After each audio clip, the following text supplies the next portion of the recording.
my right is Charlotte, Armand, and two of her daughters. And then over here on my left are three more of her daughters that were part of the same litter as the two girls, the two daughters over here. So Charlotte had a litter about 2 years ago. It was 8 pups total, 5 girls, 3 boys. And so that's a pretty big family pack. And in the wild, the American Red Wolf does stay in family groups. That will usually include mom and dad and up to 2 years worth of offspring. Because at about 2 years of age, those kids start heading out and starting to form their own packs. So that's one of the reasons why we do have them separated currently into 2 groups.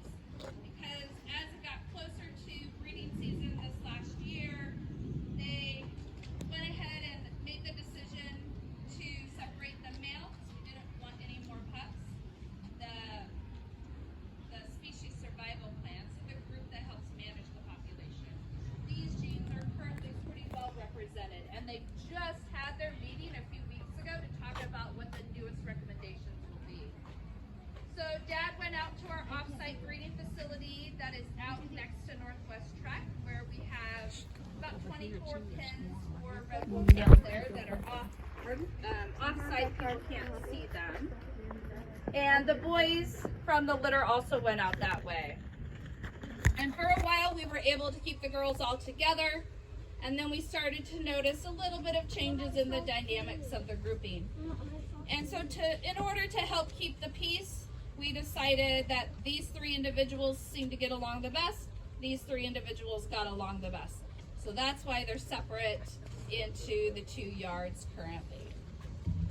We haven't actually received official word of what the recommendations might be for our individuals here at Point Defiance. So we're still waiting to hear what that could entail.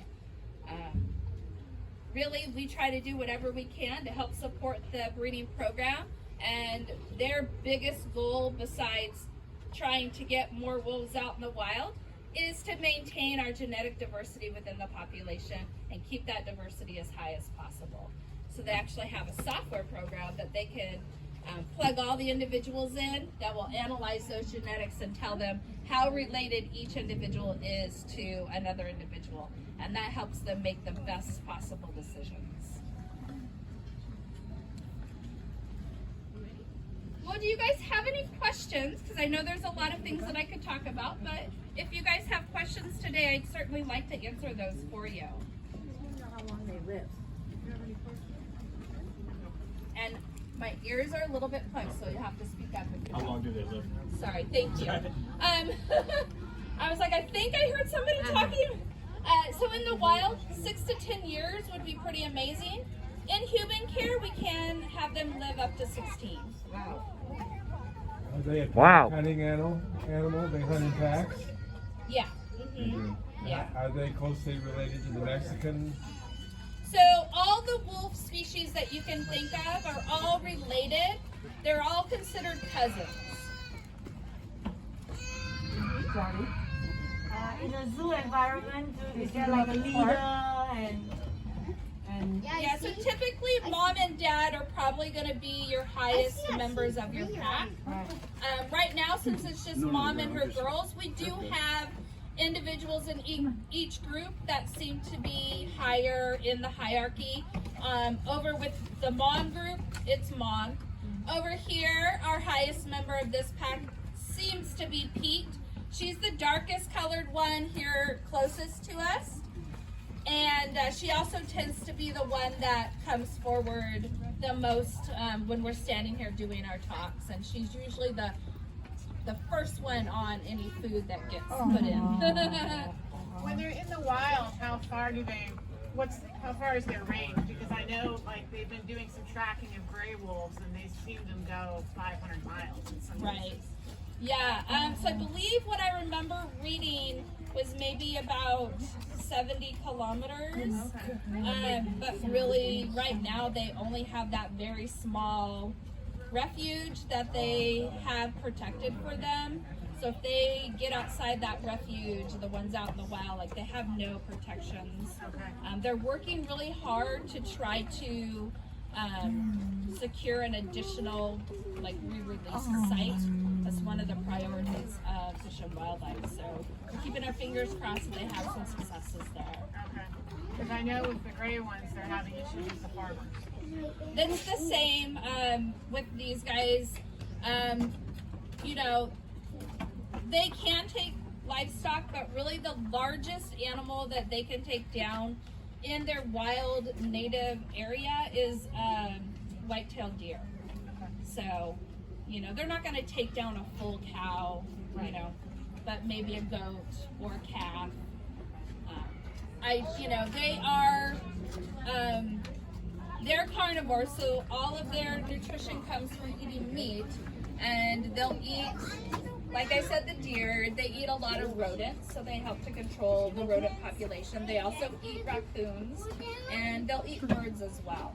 And what's interesting is in part of their native habitat over in North Carolina, it's kind of along the swampy water areas.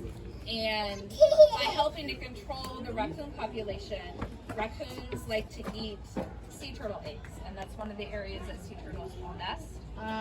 And so when you help to Control the raccoon population. yeah, so if you help to protect the American red wolf, it kind of shows you that trickle down, right? Okay. Everything's connected. Okay. So we always like to say, you know, when you're really focusing on helping one animal and their habitat out in the wild, you're actually helping hundreds to thousands of other animals, species. Yeah. Pretty amazing. Why are the red wolves like the size of coyotes instead of like normal wolves, which are like the size of huskies? So that's a great question. I love it. So the American red wolf is just, it's a cousin of the gray wolf.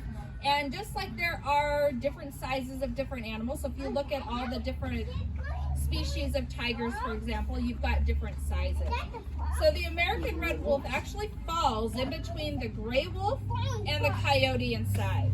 Wow. So you're looking at usually about 45 to 80 pounds for an American red wolf. And that 80-pound range, that would be about the size of your smallest gray wolf. And the 45-pound range, so the smallest of your red wolf, is about the size of your largest coyote. Wow. So they're in between. And when you have healthy red wolf populations out in the wild, they don't tolerate coyotes in their area. They run them out or they kill them. Unfortunately, we don't have a lot of red wolves left out in the wild, so they have a lot of competition with coyotes. That's a great question there. Thank you. Any other questions before we take off today and let you guys enjoy the rest of your day? Thank you very much. This has been super interesting. Thank you. Well, I hope that you guys learned something. I hope you have a greater appreciation for our American red wolf. And be sure to share on social media. We know what a huge platform that is. So let everyone. How often and when do they give birth? The American red wolf. How often and when do they give birth? So they will give birth potentially every year as an adult once they reach 2 years of age. And they will have an average of 4 to 6 pups in their litter, but they can have as much as, you know, as little as a singleton, so 1 pup, and as many as 8 or more pups in their litter. But remember, like most other animals that give birth, not all of those babies are gonna make it. So that's just natural way things go. And a wolf in the wild, a pair, a mating pair, how many litters would they generally have? I mean, is there sort of, you know, Yeah. women stop having kids after menopause? Right. Yeah. No, really, since they don't live super long, they potentially could have litters for as long as they're able to. I mean, wild wolves don't make it generally more than 6 to 10 years. So if they're not even able to start breeding till they're 2, you're only looking probably at a few litters Okay, so three throughout their three, life. 4, yeah. Yeah, Okay. yeah. All right. Yeah. Ooh, watch out, Ray. All right, you guys. Well, thank you so much. Enjoy the rest of your day. Thank you. Yeah.